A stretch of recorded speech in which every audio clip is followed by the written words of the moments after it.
Hello mga guys, welcome dito sa ating Mountain Channel Quiz PH. Kung hindi ka po na-subscribe dito, please consider subscribe na po para ma-update po kayo sa ating bagong upload na video. So bago po tayo pumunta sa ating main topic mga guys, ay may share po tayo sa inyo na isang decent hardware wallet. The most easy and safe hardware wallet po. No? Kung gusto niyo pong protection ng mga funds, pwede po ito si decent hardware wallet. Kasi ito ay isang biometric hardware wallet. 3 wallets in 1 app. Kung gusto niyo pong bumili dito ng may discount, nasa ating description box below lang po yung link. Bili po kayo gamit ating link, may malaking discount po kayo. So, bye Hello na. mga guys, welcome back again dito sa ating munting channel, Kuya Speed. So for today's video mga guys, ay ano po natin tong 2024 XRP ng Decent, no?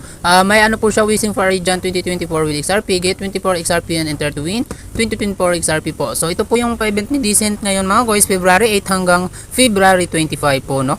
So ito po yon kung paano po makasali noon. May nakalagay po dito how to participate. Step 1 po, buy lang po tayo ng Decent biometric wallet. Ito po yung step 1, no? Kailangan lang po natin bumili ng Decent biometric wallet. At ito po ay discounted na po, no? 20% off po. Naghalaga na lang po siya ng $139, no? So dati po naghalaga po siya ng $159 dollars. At ngayon po naghalaga na lang po siya ng $139 po, no? So ito po yon kung gusto niyo pong bumili ng 2 times package biometric wallet. So ito po yung price niya, no? 80% dollars off po siya. So naghalaga na lang po siya ng $229 po, no?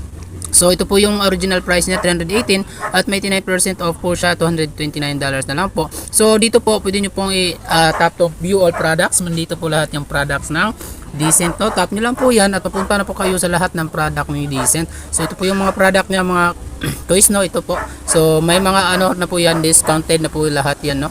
So yan po, ito $40 na lang po yung all-in-one card wallet plus backup. At ito po yung all-in-one card wallet, $25. And ito po, so paano po natin siya kunin yung XRP natin? So dito po, step 2, submit your address to get 24 XRP po, and automatically enter the pool to win 2024 XRP. So ito po, if you made a purchase between February 8 and 25, kindly provide your address by March 6 po, no, to receive 24 XRP po. So March 6 po natin i-provide yung ating address, no, pagkatapos kung nakabili po tayo between 8 and 25, so mag-provide lang po tayo ng address by March 6 po, no, para ma-receive po natin yung 24 XRP po. So may one lucky winner po will be randomly chosen from the submissions to receive a generous prize of 2024 XRP po. So ayan po, 2024 XRP winner announcement in Twitter. March 11 po mo mag-announce po sila na sa Twitter po, no. So ang dito naman sa ano po, no, 24 XRP reward payday, March 15 po yung reward payday, no. So ito po, claim 24 XRP and enter to win 2024 XRP po. So may note po sila dito, important note po. Ito po, please avoid submitting duplicate reward claim forms po. So kailangan po isa lang po yung ano natin, no, form.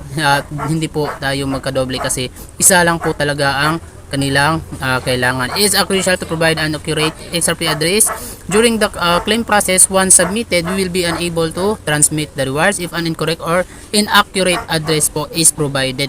So dito po, for example, may Gmail na po kayo dito. Ito po yung form, mga quiz, no. So ito po yung mga form Gmail, at malagay kayo ng email address.